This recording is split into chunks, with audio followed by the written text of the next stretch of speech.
Hello everyone, व्योम view point में आपका स्वागत है।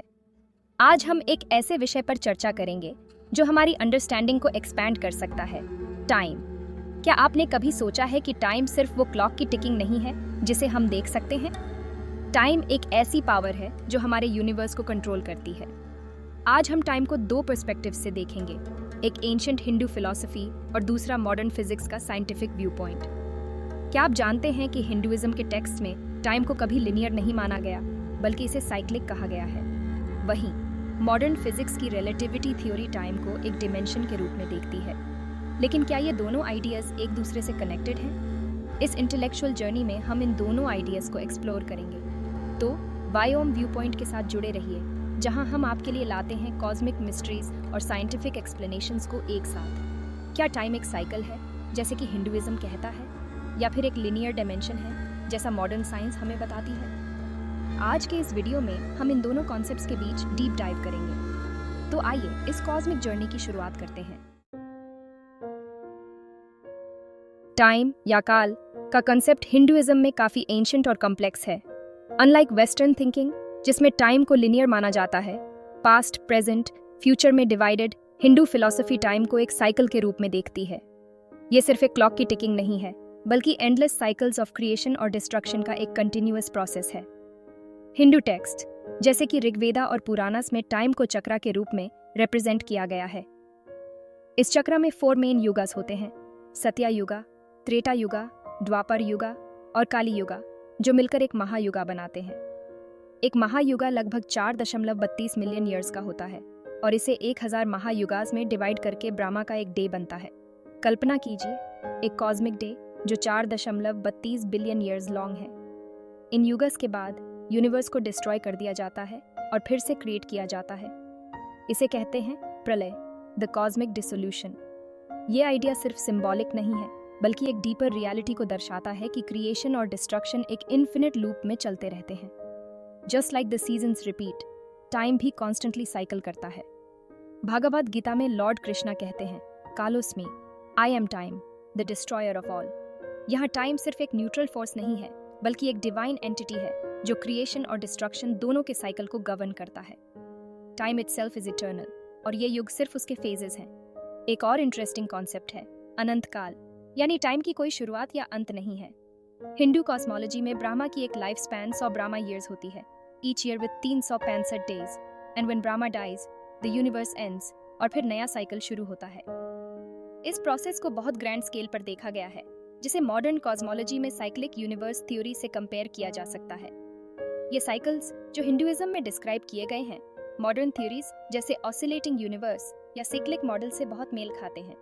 ये थ्योरीज कहती हैं कि यूनिवर्स एक साइकिल में एक्सपैंड और कॉन्ट्रैक्ट करता है, exactly like the Hindu idea of cosmic time cycles. तो हिंदुइज्म का टाइम कॉन्सेप्ट सिर्फ मिथोलॉजी नहीं है, ये एक प्रोफाउंड साइंटिफिक इंसाइट के करीब भी आता है। जहां वेस्टर्न थॉट टाइम को एक स्ट्रेट लाइन मानता है, हिंदू फिलॉसफी में टाइम को एक इटर्नल साइकिल के रूप में देखा गया है। नो बिगिनिंग, नो एंड, सिर्फ एक इन्फिनिट लूप ऑफ क्रिएशन और डिस्ट्रक्शन। अब चलिए देखते हैं टाइम का मॉडर्न साइंटिफिक पर्सपेक्टिव, जिसकी शुरुआत होती है एल्बर्ट आइंस्टाइन के फेमस थ्योरी ऑफ रिलेटिविटी से। रिलेटिविटी ने हमारे टाइम और स्पेस को समझने के तरीके को पूरी तरह बदल दिया। न्यूटोनियन फिजिक्स में टाइम को एक कांस्टेंट माना जाता था, एक ऐसी चीज जो हमेशा एक समान पेस से चलती है, चाहे आप यूनिवर्स में कहीं भी हों। लेकिन आइंस्टाइन ने इस आइडिया को चैलेंज किया। आइंस्टाइन की स्पेशल थ्योरी ऑफ रिलेटिविटी कहती है कि टाइम और स्पेस इंटरकनेक्टेड हैं। ये दोनों एक फैब्रिक की तरह हैं, जिसे हम स्पेस टाइम कहते हैं। इस फैब्रिक के अंदर टाइम का फ्लो हर ऑब्जर्वर के लिए डिफरेंट हो सकता है। ये डिपेंड करता है कि आप किस स्पीड से मूव कर रहे हैं। फॉर एग्जाम्पल, जब आप लाइट की स्पीड के करीब ट्रैवल करते हैं, टाइम स्लो हो जाता है। इसे कहते हैं टाइम डिलेशन। यहाँ एक क्लासिक एग्जाम्पल है, अगर एक एस्ट्रोनॉट लाइट की स्पीड के करीब किसी डिस्टेंट स्टार की यात्रा करता है और वापस आता है, तो वो एस्ट्रोनॉट यंग होगा, जबकि अर्थ पर उसके सभी फ्रेंड्स और फैमिली सिग्निफिकेंटली ओल्डर हो चुके होंगे। This is called the twin paradox. One twin ages slower because of high speed travel. इस कॉन्सेप्ट को जनरल थ्योरी ऑफ रिलेटिविटी में और भी आगे एक्सप्लेन किया गया है, जिसमें आइंस्टाइन ने बताया कि मैसिव ऑब्जेक्ट्स जैसे प्लैनेट्स और स्टार्स स्पेस टाइम को बेंड कर देते हैं, जिससे टाइम स्लो हो जाता है। यही कारण है कि टाइम अर्थ की सरफेस पर और डिफरेंट प्लैनेट्स पर अलग बिहेव करता है। जितनी ज्यादा ग्रेविटी होगी उतना ही स्लो टाइम होगा। इस फिनोमिनन को ग्रेविटेशनल टाइम डिलेशन कहा जाता है। आइंस्टाइन की थ्योरी ने हमें सिर्फ यह नहीं बताया कि टाइम फ्लेक्सिबल है, बल्कि यह भी बताया कि टाइम और स्पेस एक फैब्रिक का हिस्सा है जिसे वार्प और बेंड किया जा सकता है। यही कंसेप्ट है जो ब्लैक होल्स और वर्म होल्स के काम को समझने में भी मदद करता है। मॉडर्न फिजिक्स में टाइम को एक डिमेंशन के रूप में देखा जाता है, जैसा कि हम स्पेस में लेंथ, विड्थ और हाइट देखते हैं। Time is the fourth dimension. Steven Hawking जैसे साइंटिस्ट्स ने भी बताया है कि टाइम ट्रैवल थियोरेटिकली पॉसिबल हो सकता है अगर हम स्पेस टाइम को सही तरीके से वार्प कर सकें, लेकिन प्रैक्टिकली हमें इमेंस एनर्जी और एक ऐसी टेक्नोलॉजी की ज़रूरत होगी जो फिलहाल हमारी रीच से बहुत दूर है। फॉर एग्जाम्पल, अगर हम किसी वर्म होल के थ्रू ट्रैवल कर पाएं तो हम थियोरेटिकली किसी पास्ट या फ्यूचर में पहुंच सकते हैं। क्वांटम मैकेनिक्स और स्ट्रिंग थ्योरी जैसे मॉडर्न थ्योरीज टाइम को और भी डीपर लेवल पर एक्सप्लेन करने की कोशिश करते हैं। क्वांटम मैकेनिक्स के हिसाब से टाइम उतना कंटिन्यूअस नहीं है, बल्कि बहुत छोटे छोटे इंक्रीमेंट्स में डिवाइडेड है, जिन्हें प्लैंक टाइम कहा जाता है। जबकि स्ट्रिंग थ्योरी यह मानती है कि यूनिवर्स के fundamental building blocks vibrating strings हैं और ये स्ट्रिंग्स टाइम के साथ इंटरैक्ट करते हैं। क्वांटम मैकेनिक्स और रिलेटिविटी के बीच अभी भी काफ़ी डिफरेंसेस हैं और यही रीज़न है कि हम टाइम को फुली समझ नहीं पाए हैं। लेकिन एक बात क्लियर है, टाइम हमारे विचार से कहीं ज़्यादा मिस्टीरियस है। मॉडर्न साइंस टाइम को एक फिजिकल एंटिटी मानता है, लेकिन वो स्टिल बहुत कम्प्लेक्स है और हमारे करंट अंडरस्टैंडिंग के बाहर है। हिंदुइज्म में described cyclic nature of time और मॉडर्न फिजिक्स में रिलेटिविटी और क्वांटम मैकेनिक्स की एक्सप्लेनेशंस के बीच बहुत पैरेलल्स हैं। दोनों ही सिस्टम्स टाइम को स्टैटिक नहीं मानते, बल्कि डायनामिक और एवर चेंजिंग देखते हैं। शायद इन दोनों पर्सपेक्टिव्स को कंबाइन करके हम फ्यूचर में टाइम के रियल नेचर को और बेटर समझ पाएंगे। अब हम आते हैं एक और इंटरेस्टिंग कॉन्सेप्ट पर, the arrow of time. Time हमेशा एक ही डायरेक्शन में चलता है, यह हम सभी जानते हैं। यह कॉन्सेप्ट मॉडर्न साइंस में भी बहुत इंपॉर्टेंट है। इसे एरो ऑफ टाइम कहा जाता है, जो यह बताता है कि हम हमेशा पास्ट से फ्यूचर की ओर बढ़ते हैं, न कि इसके उलट।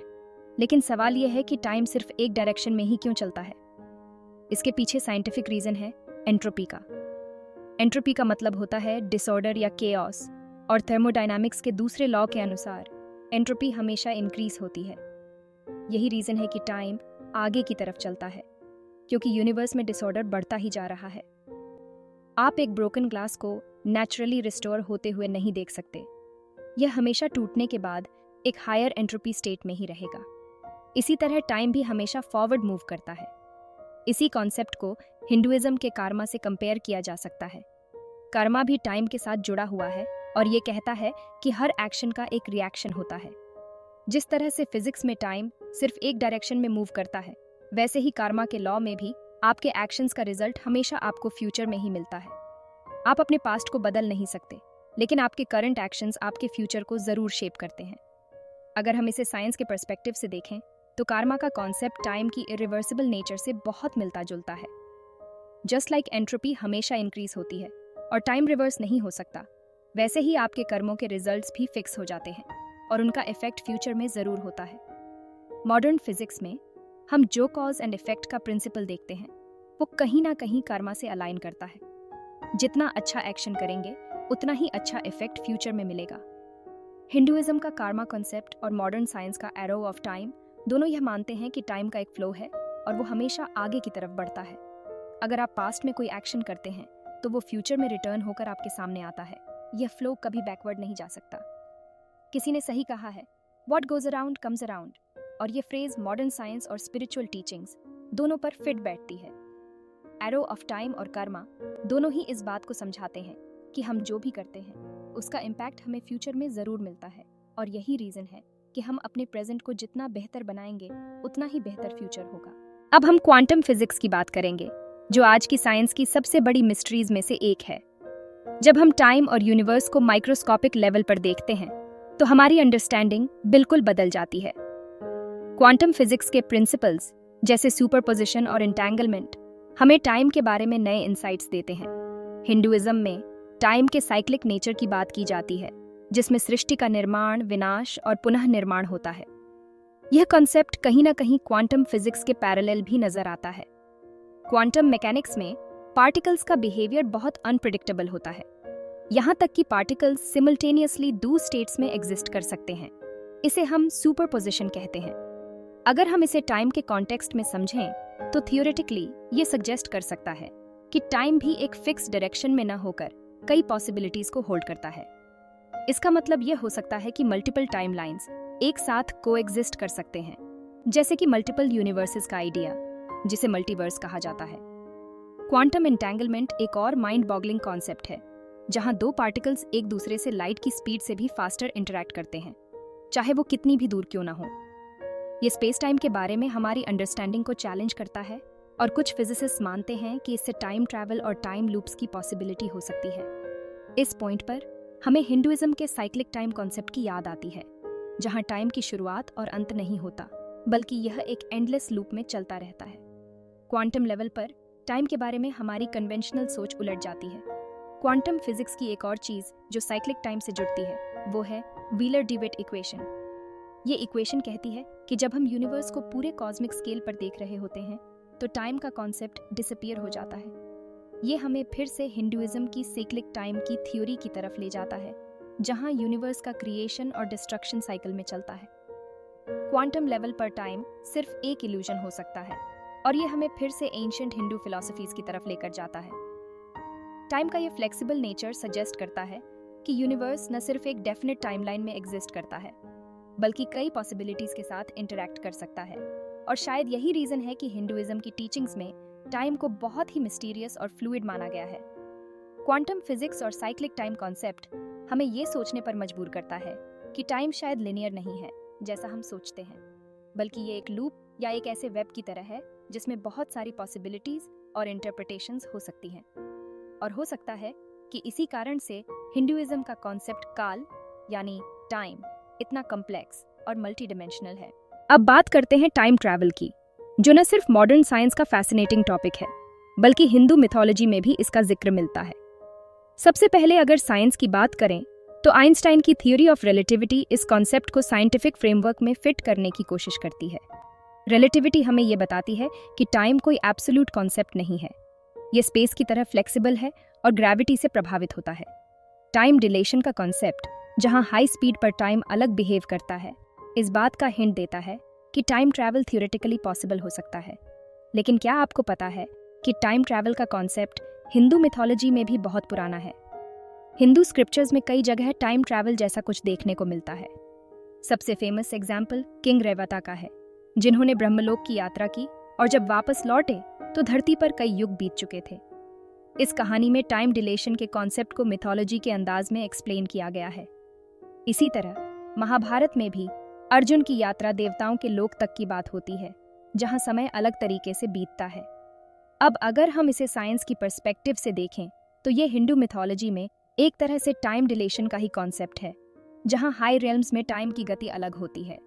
इस बात को मॉडर्न साइंस भी मानती है कि हाई ग्रेविटेशनल फील्ड्स या हाई स्पीड्स पर टाइम का बिहेवियर बदल जाता है। इंटरनेशनल स्पेस स्टेशन पर रहने वाले एस्ट्रोनॉट्स भी इस इफेक्ट को फील करते हैं, जहां उनका टाइम धरती के मुकाबले थोड़ा स्लो चलता है। आइंस्टाइन की थ्योरी के अलावा हम टाइम ट्रैवल की कॉन्सेप्ट को वर्म होल्स से भी जोड़ सकते हैं। वर्म होल्स या आइंस्टाइन रोजन ब्रिजेस थियोरेटिकल स्ट्रक्चर्स हैं जो स्पेस टाइम को फोल्ड करके टाइम ट्रैवल को पॉसिबल बना सकते हैं। ये आइडिया आज भी साइंस फिक्शन मूवीज और लिटरेचर में खूब एक्सप्लोर किया जाता है।